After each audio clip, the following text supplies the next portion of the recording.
আমি মাহাদি হাসান। বর্তমানে আছি বিউপিতে, ইকোনমিক্স ডিপার্টমেন্টে। সবার থেকে গল্পটা আমার থেকে একটু ভিন্ন কারণ হলো আমার মা একজন গার্মেন্টস কর্মী এবং বাবা হচ্ছে জন্মগতভাবে ভারসাম্যহীন, মানসিক ভারসাম্যহীন।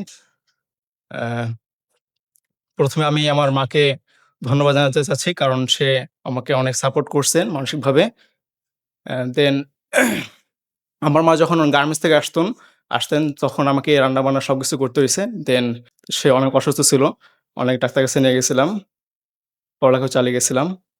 এরপর হচ্ছে বাবা অসুস্থ ছিলেন, মাঝখানে হারিয়ে গেছিলেন। অনেক সাফারিং করতে হইছে আমাকে। দেন আমি পড়ালেখা চালিয়ে গেছি। এর মাঝখানে আমি যখন 2nd টাইমার প্রস্তুতি নিচ্ছিলাম, তখন আমি ফ্রেন্ডদের মাধ্যমে জানতে পারি যে এডুকেশন প্ল্যাটফর্মটা ভালো। ওদের ২ জনের কাছে আমি গ্রুপ স্টাডি করতাম আমাদের ছাদে এসে।